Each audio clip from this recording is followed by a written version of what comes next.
What is codependency and does it affect people in the church?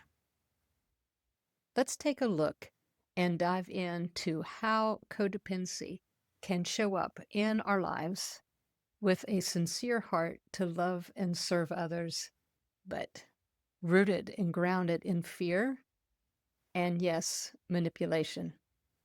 Join me and my guest, Vicki Marino, as we dive into this delightful conversation. Hey. Hello, everyone. Coach Tonya Wells here, and I am with my new friend and guest, Vicki Marino. Vicki and I met through Life Mentoring School. We're both in a coaching program that we dearly, dearly love. And I heard her mention one time, as she was sharing some of her story, she had used the word codependency, and she was talking about different aspects of her life. And I thought, oh my goodness, that so resonates with me. And that so much sounds like where I am or I am learning to come from so that I can truly walk in the freedom that Christ has not only given to us, Vicki, but that Christ has really desires to reveal in and through us. And I reached out to Vicki several months ago and I said, hey, I said, "You wanna do a video one day? And or can we talk more about this?" And I really think it will really touch the hearts of the listener, those especially who are struggling with toxic dependency. And maybe, Vicky, even they may not even be familiar with the word codependency. So we'll unpack that a little bit today. But as as we get ready to share a little bit about each other's story, and then we're going to unpack a couple of hit on some key points as it relates to shame and forgiveness, or rather unforgiveness that we have a tendency to hold with ourselves, and also how this toxic dependency seems to find people that really are toxic in the way of independence that they Mhm. just love to seem to come together. And so we're going to see how much of that we can hit on today. But let me turn it over to you for a minute and welcome you to our discussion today on this codependency in the church and how we can truly walk and live in and from the nature of Christ. So, if you would share with me a little bit about your story around this and Well, I think just growing up how I did, I grew up in a home with an alcoholic father, okay. and, and he was a functioning alcoholic, which means he held down a job 9 to 5, no problem. But if he drank hard liquor, he would become a different person. Okay. And so I think very young, I learned how to kind of cope and how to keep things rolling. I wanted to be the good child, don't add to any stress in the home. So I learned really early how to kind of keep things together for everybody else. Mhm. Try to make things right, keep things smooth. I had 3 brothers, you know, as they say, the boys would kind of get a little unruly. So I would try to get really good grades. And a lot of that also came from the fact that in my home, my parents never said they loved us, never said they were proud of us. But I always looked for that. Mhm. And so Mhm. from that, I think very young, I began to develop this dependency on other people. And I carried that through. Um, I began to, I didn't exist outside of what I did. So just feel like I had value just because I was a child of God, just because God loved me and created me. That was not a concept that I even began to understand or comprehend. Mhm. I I felt like I could maybe be loved, maybe be accepted, and maybe be good enough if I performed well, if I kept everything running smooth. And I wanted to do that for everybody else. And so, I moved from there and I married into a toxic relationship. I delved into other things. I married a gentleman and he would beat me. I've had a broken nose, a broken hand, but all of those, I will tell you, in all of that, I believed it was my fault. Mm. That's There, something that's very I just want to interrupt just a moment. That is something that's very central as we talk about this place of shame and codependency, we somehow interpret that everything comes back to I caused them to do such and such, or it's my fault that they're feeling the way that they're feeling, or they're doing what they're doing. Such Yes. a false sense of responsibility. And a lot of those people in those toxic relationships, Mhm. they tell you that. I would not have done this if you hadn't done that. Mm. You Mhm. caused me to lose my temper. You Mhm. caused me to make me hit you. Um, and and there was a point, I remember there was a point one time with I call him my kid's dad. We actually get along really well now. Okay. Only Good. because of what Christ can do and his amazing ability to help us have forgiveness and grace. Mhm. Um, and I remember one time looking in the mirror and realizing that everything he was saying about me were those negative things in his own life. So he Absolutely. so he was projecting those onto me. Mhm. And I Yes. remember one day walking down the stairs in our home and looking at him and said, I will not be responsible for anything else until you take responsibility. Mhm. And then another time he said, well, I know that I've done some things wrong. And I said, yes, you have. In fact, and I gave him a very specific incident. And what he said was, oh, no, but I never did that. So he could make a general statement.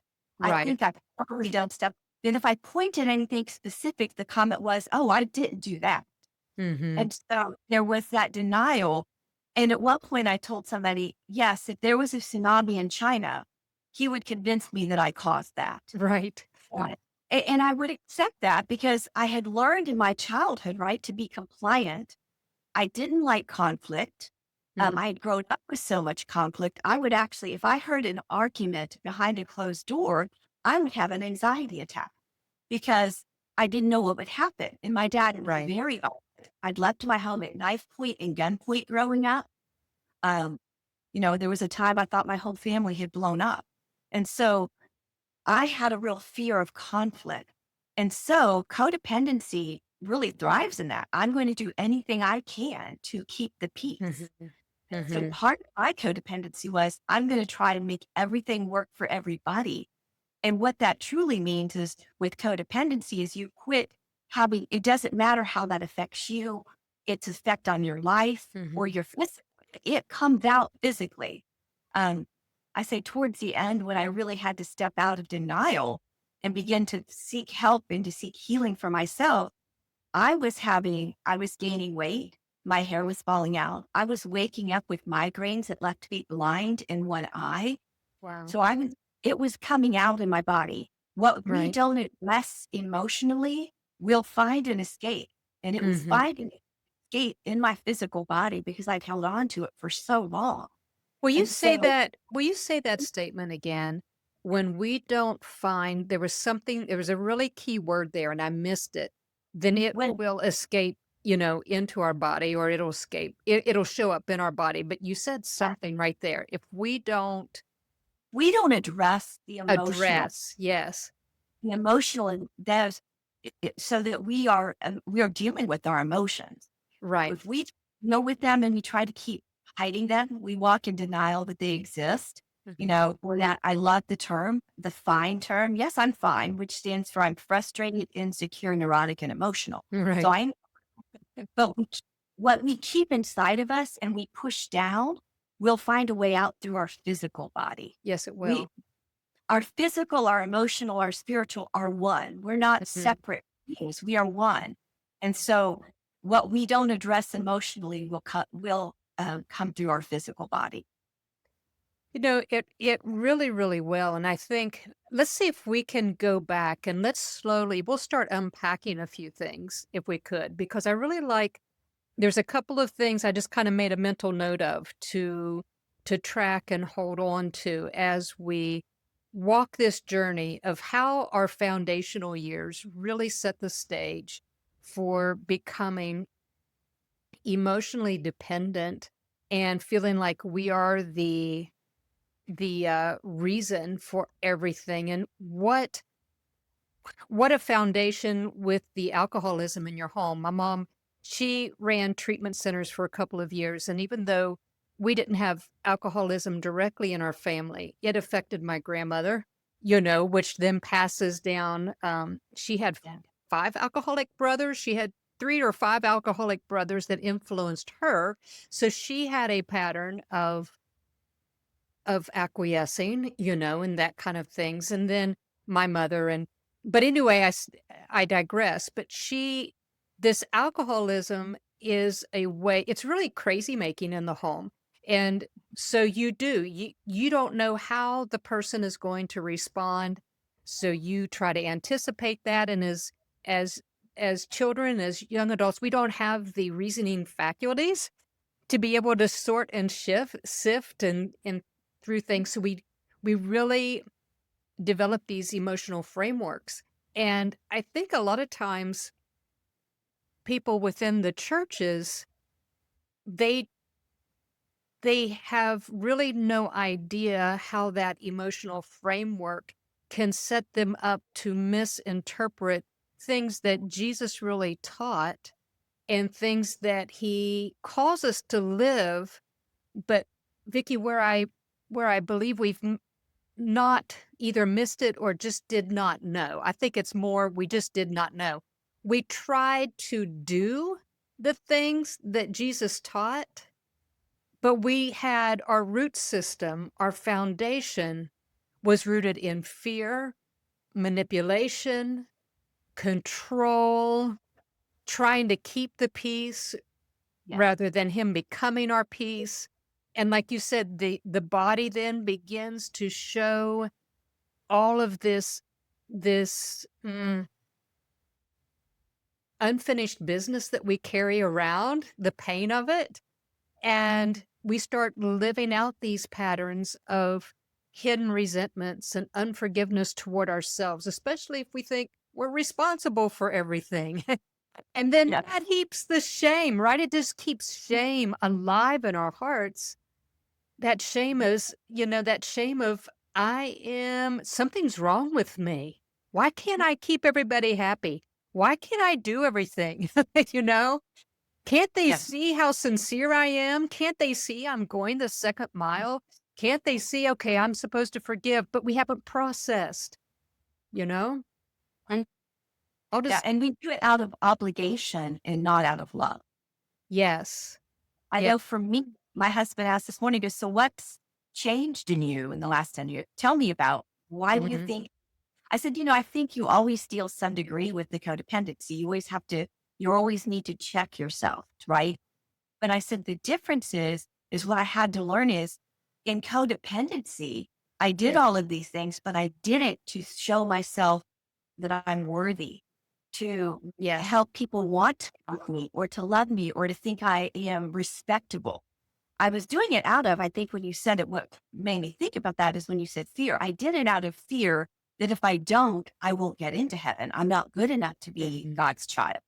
You know, I did it out of fear that people, if I'm not performing at a certain level, people might know what's really inside of me Mhm. instead of serving and doing stuff out of love. Because when we do it out of fear, out of those, we do get that resentment, we get that anger, and it's a downward spiral within us. Whereas when we learn to love ourselves and do it out of love, and because we want, now I want to see people set free. I want them to know the hope of Christ. I want them to walk in that freedom.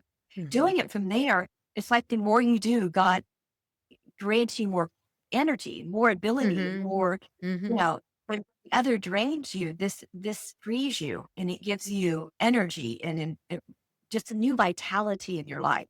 Well, it is, and it is the true vitality, right? It is the Yeah. true, really way of life, and that's what I'll speak to myself. I think you would say the same thing as with what you just described right there.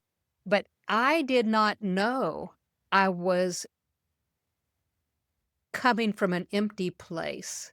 I did not know because a lot of times we're taught in church, if you pray this prayer or you've given your heart to God, then you're a new creation. And I believe that that new creation is always there, but I was still rooted and grounded in fear and insecurity And I had no awareness of how I was manipulating. I thought other people were manipulative, and I thought I could see the overtness in the way they were controlling, and I failed to see how I was doing that because mine Yeah. was all under the ground. It was a quiet manipulation. It was through gifts. It was through rescuing relationships. It was through if I thought a friend was upset with me, I did something to try to rescue to make sure I was okay because I was the one that disrupted it, right? So I've gotta fix it. But Yes. you said something there, and I'm sure it'll come back. I'm sure it'll come back. So let me just tag you on that. Let me tag you on that, and we'll go from there. You know, with the underground, the underlying I know what it was, Vicky. I know what it was. I did not realize how trapped I was in self-centeredness, the very Mhm. thing Jesus invites us to die to, this egocentric way of living.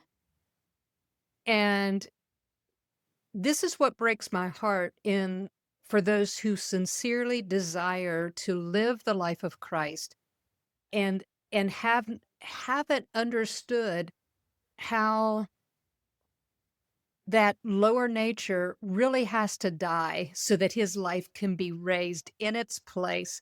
And this is not about perfection. This goes exactly to what you said just on the tail end of the last time you were sharing. And that is, that becomes the true vitality of his life. Now we're rooted and grounded in the selfless love of Christ. Now we're rooted and grounded in selfless love, in infinite wisdom, in his joy and in his peace.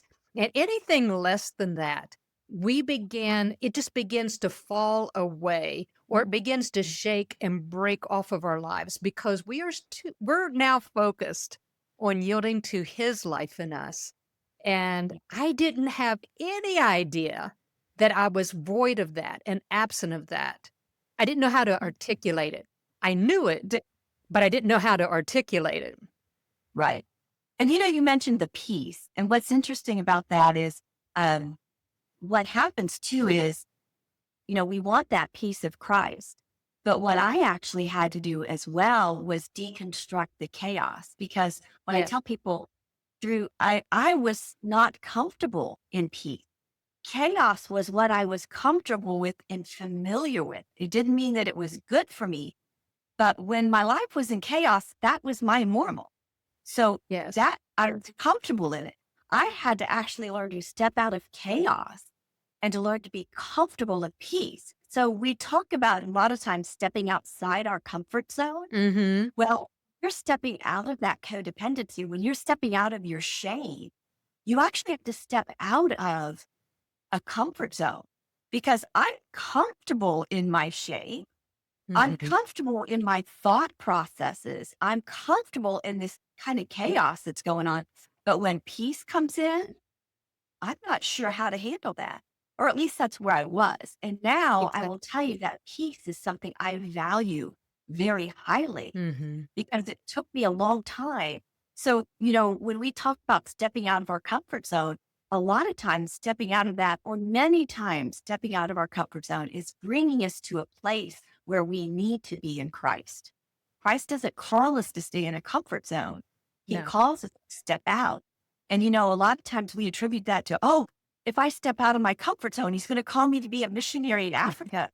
No, maybe He's going to call you to step out of some of your habits that Right. don't serve you and in turn are not helping you to truly serve Christ or to Well, serve his. absolutely, and we can't serve if we're not living from his life, right?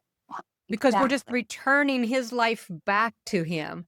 And and you said something there that one of the things that has really helped me to and maybe this will help our viewers to let go of some shame in the area of this comfort that you were talking about. We can even get comfort in the chaos. We can find that comfort zone. in our insecurity. Well, I'm just backward, or I'm this, or I'm that, or I'm just a quiet person. And then, and when I remember Joe Dispenza was teaching one time, I love hearing him teach about how, and Dr. Edie, our in Life Mentoring School, she's hit on this as well. We, with our thoughts and our feelings, we are mixing ourselves a cocktail, and we are drinking that cocktail chemically Mhm. all the time. And then we become addicted to the chemistry that we are producing in our own lives, our own internal world, through our thoughts and our feelings. And I began, as I would chew on that concept, I thought, that creates like a boundary within us. It's like our cells and our body is has this chemical boundary line. So then when the invitation to let go of chaos in order to surrender that and allow that to break off so we can experience peace, well, there's some withdrawal there because the body is addicted. What? Do you remember, you might, my mom used to listen to Neil Sedaka back in the day. Do you remember Yes. Neil Sedaka?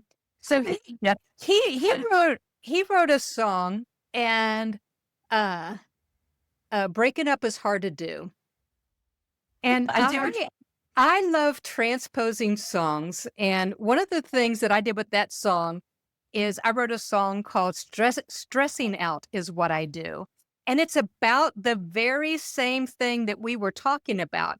And sometime I might have somebody act it out, but it's like the Lord is showing us how stressing out is what I do. And and then we reflect upon that, we see that, but we're also like afraid to let it go, because we want to hold on to the familiar.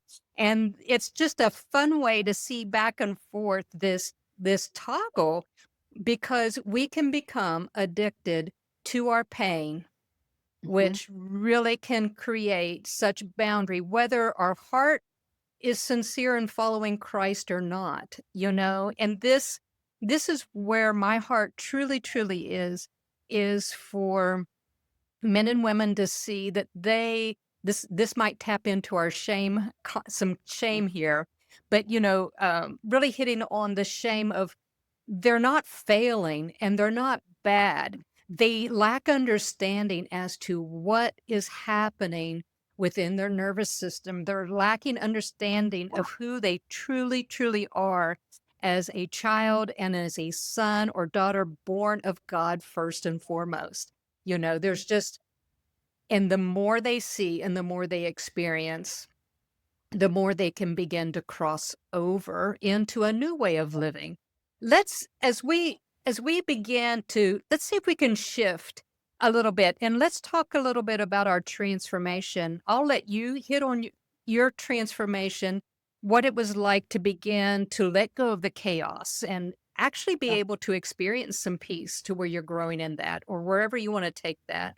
I'll share a little bit of my story too, and as we kind of bring close to today, let's leave our viewers and listeners with some hope that change truly is possible.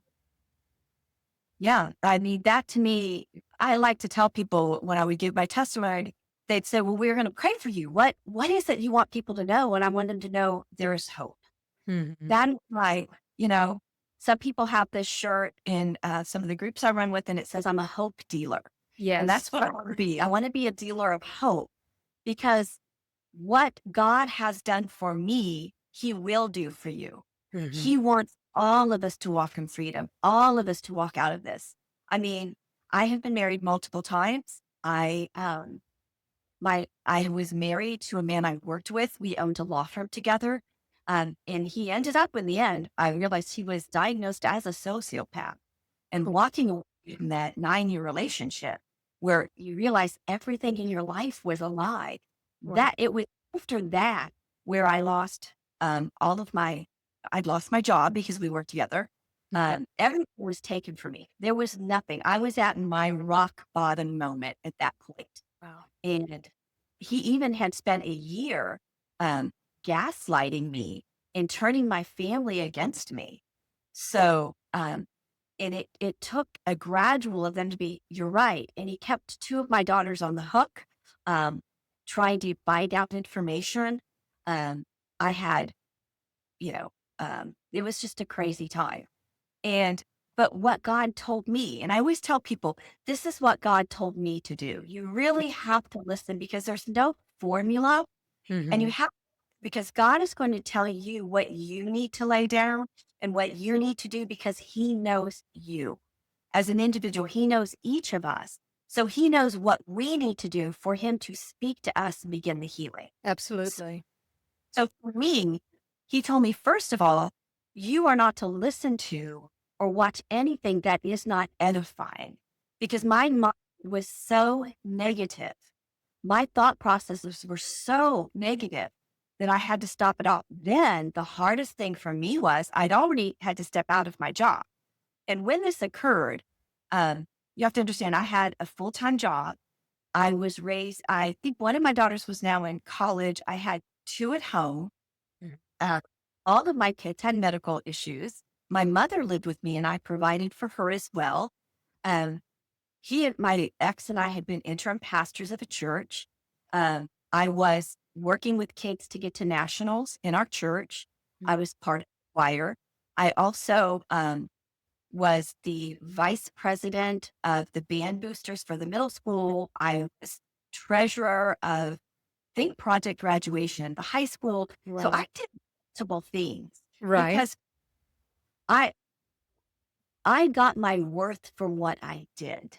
Right. I was smiling over here. So you see that. Go ahead. I'm not laughing at you. I'm just smiling 'cause I get it. Go Yeah, ahead. I Yes. understand. I understand what I'm saying. Yes.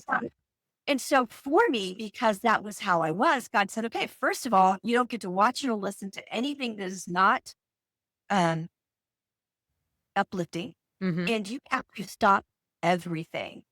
That's like telling the alcoholic, that's stopping cold Yes. turkey, not take another drink. For me, is for a while, you have to call all these people and tell them you have to step back from your ministry. You have to step back from serving anywhere. Wow. And this lasted for 9 months. And in this time, I went through a program called Celebrate Recovery, which I actually did for about 10 years. Mhm. Uh, I also began to see a therapist. And I did what he said. I would go spend time with my kids, but instead of watching one of my favorite shows, Criminal Minds, um, which I, wa- I, I wanted to be in the room with him. I would take in a book. I would put on my headphones so I couldn't hear it, and I Mhm. would read that book just to be in the same room. But I would only listen to things that would be uplifting, things Yes. that would help me because I needed to change my thought processes. I Mhm. had to change what I did and how I did it. And I'll tell you, things didn't go great. It's not like, oh, you did this and everything. No, I mean, it was crazy. I mean, there was a lot going on. I was then in the midst of a divorce, but he didn't do that right away. I was in the midst of having to figure out who was my friends, who were the people I could trust Right. because he turned so many against me. Um, and he had somebody that was kind of reporting in on me. And I finally realized, I found out that this person was actually a spy for him who was pretending to be my friend. Um, Oh, so wow. when I, it's a little crazy, it was a little crazy. Wow. And um, so I had to step out, and I felt like at that time, the only person I did have was God. The only, I will just be honest, he did some miraculous things. I don't know everybody's thought process or beliefs on that, Mhm. but to happen that I can say only but God. Mhm.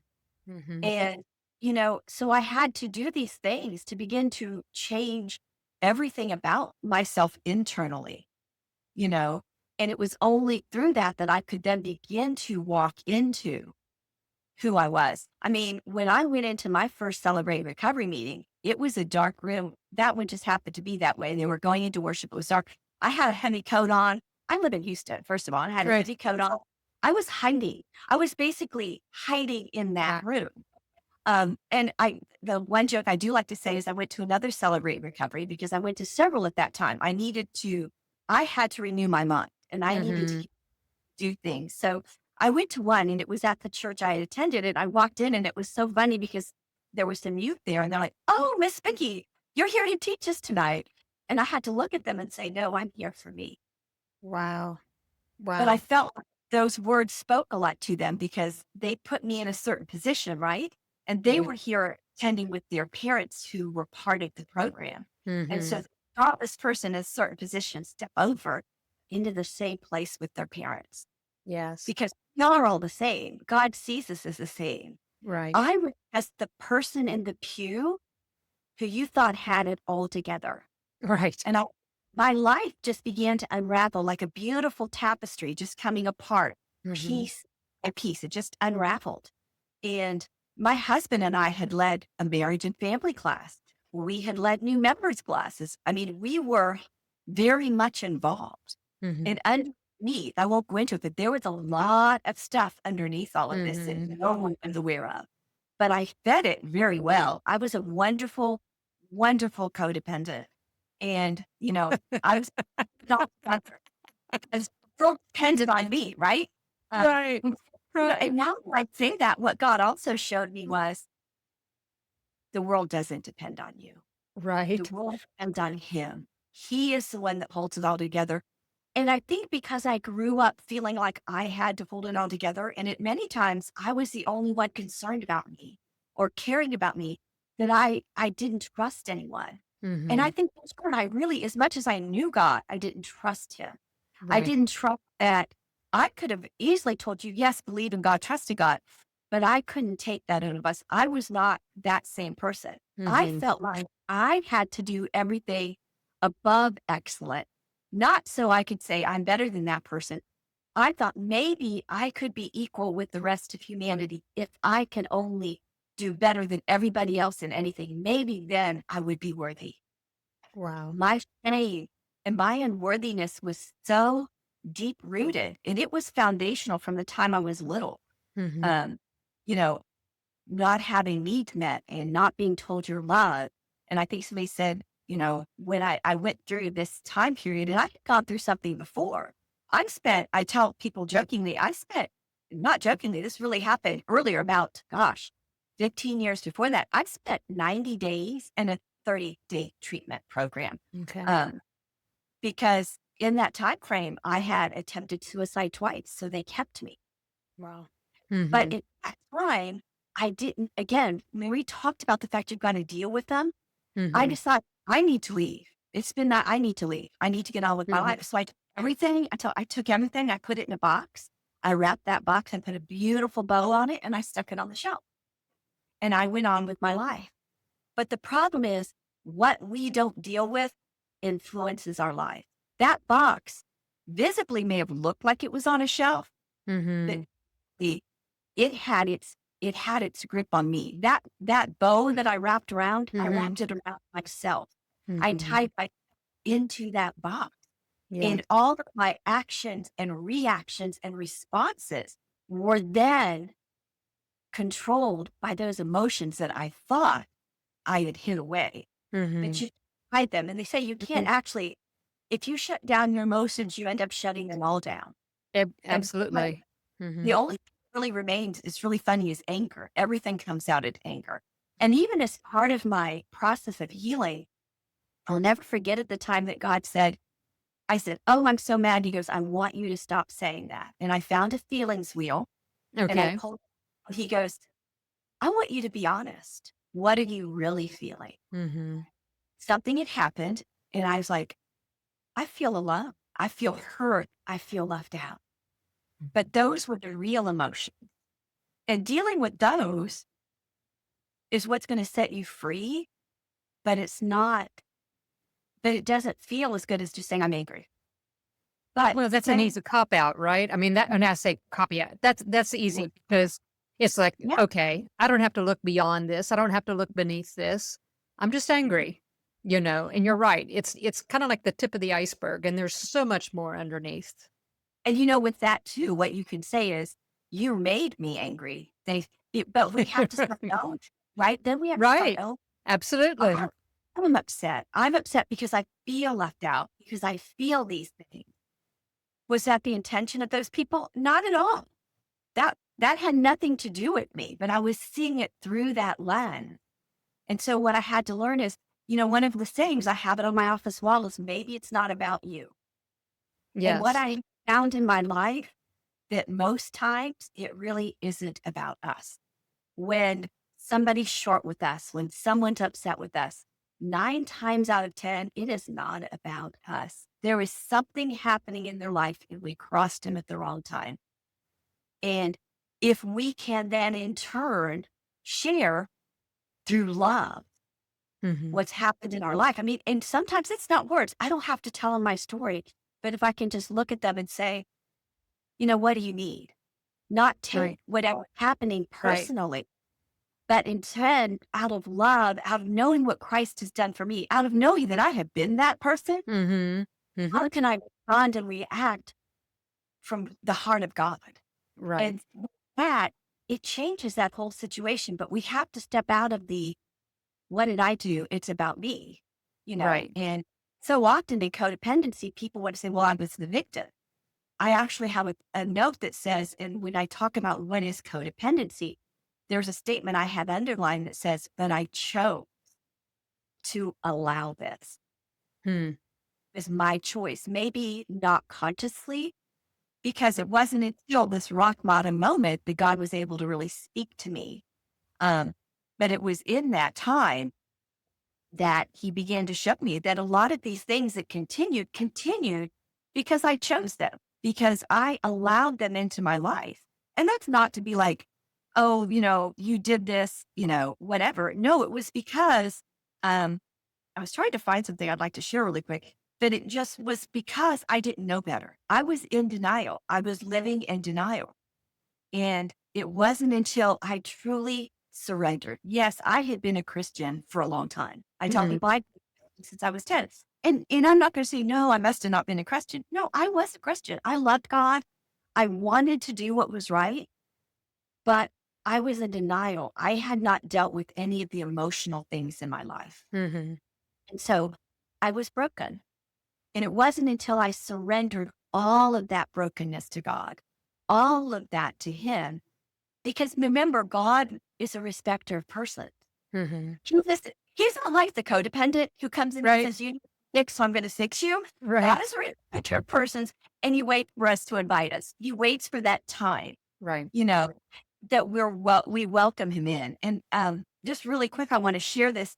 What happened was when I had that rock bottom moment, I'm like, God's telling me I need to spend more time with Him and in His Word. Mhm. And I'll be honest, all those years of serving Him, I had not spent time every day in devotion.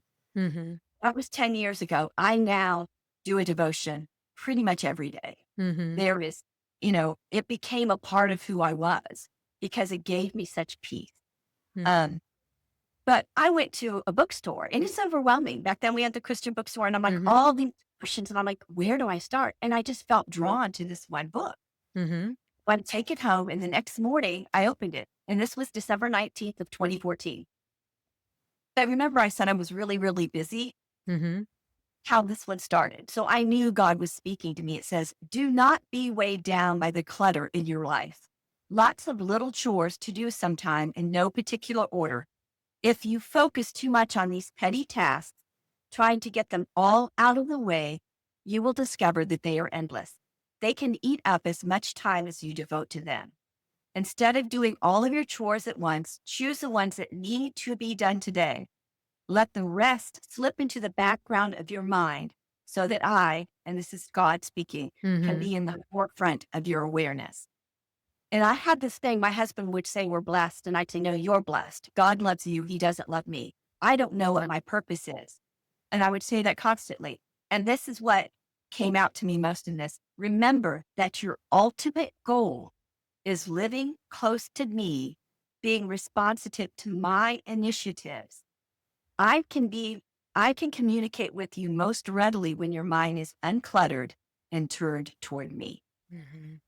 Mhm. So that was him again confirming to stop, Mhm. allow myself to rest, to give myself permission. But I had to yield to him. I had to try and I'll tell you, it took a while to step out of the chaos. Oh, I'm So, sure. and as you tune into God, he begins to show you, hello, you're creating chaos. If you would just let this go. And Right. another one I love to say is, I just, Exodus 14:14, um, I will fight for you. You need only be still. Mhm.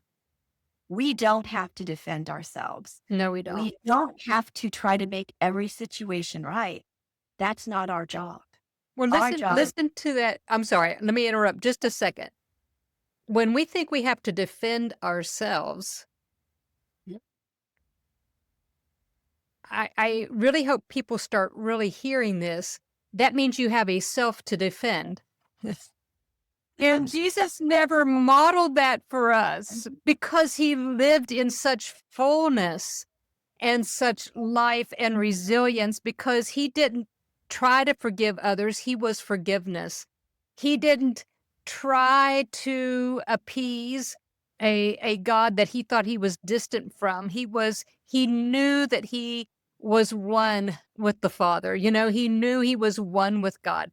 And you say, well, Tanya, that's Jesus. We're human. Well, this gets on a whole different topic because you'll get me all worked up as far as where does your origin come from, but when we feel like we have a self to defend or a self to preserve in some kind of way, yeah, to protect. We to feel like we have, protect, there we go, protect, that was the word I was looking for, then we're trying to protect that lower nature, and it's so. It is. That's the default until we learn how to live above, till we learn how to really live free and life that Christ not only gives but desires to live through us. And it's so anyways, I'm sorry when you said that, I just wanted to capture that for a minute because that should be a clear indication like okay, I'm trying to defend a self that, wait a minute, is supposed to be dead so that I can truly live life. that's right. And it's when we do. And it's interesting because Dr. Edie, I can't remember if it couldn't have been this month because I have to listen to that teaching. But a few months ago, we talked about love and just like what will challenge you. And the one that I looked at, I'm like, oh, I have to do that one because sometimes I would get into my own self, right? I Right, mean, right. constantly turning to our old self. And one of mine was, well, I cooked and I cleaned and I thought, but you're not doing it for those reasons. You're doing it because you love. And, Mhm. and, and cooking really, it's food is one of my love languages. I love to cook. And so when I started to reframe my thoughts around that, my joy returned to those things. Did you mix you a different drink? I Did you did. mix Did you ask I the bartender for a different drink? I did it, and it was a much better cocktail, let me tell you, you know, and what is I'll tell you, what's interesting is it brought peace into my home again, Yes. Yes. because a lot of times, we get back in our cycles, and Mhm. but as I stood back, as I stepped out of the way and said, "God, how can I serve and love through you?" Mhm. Not for me, Mhm. not for because I'm good in Christ. I don't Right. have to do anything to prove myself to God. Right. I know because grace, I learned about grace, and it's because of grace. Grace is given to us freely. We don't earn it. We don't have to do anything. And as we begin to give in to that love and that grace, we change because we want to be more like Mhm. Christ, because we want to do the things he calls us to do, but out of love. And so when I began I know what it was that the word was be first.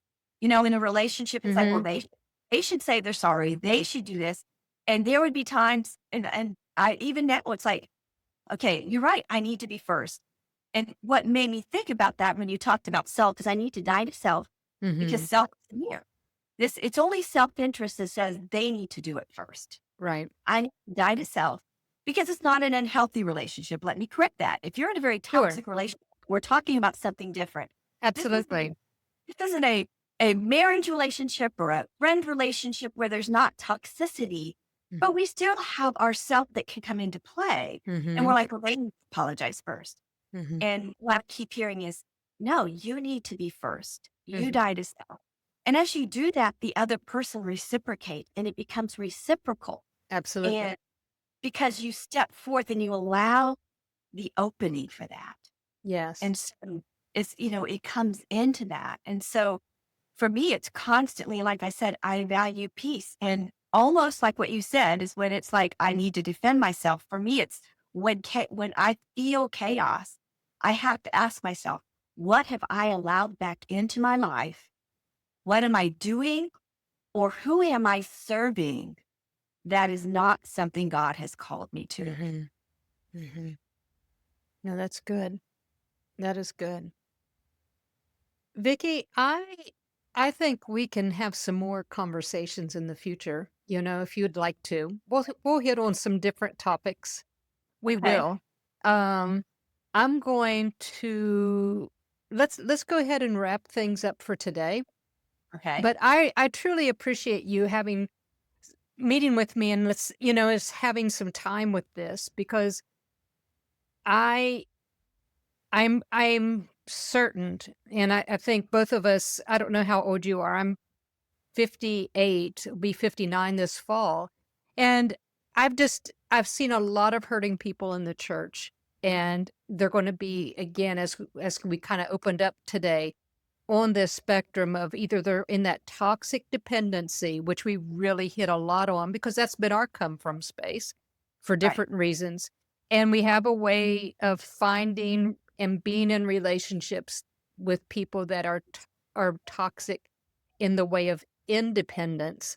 And they both, if they would see the dynamics of those relationships, we could both learn healing and learn how to let go so we can come to that healthy middle ground to where there's that interdependence and where we have a healthy sense of self, not the self-preserving, the self-protecting, self-defending self, but the one that knows their worth and value, the one that is living in the abundance of peace and love and joy.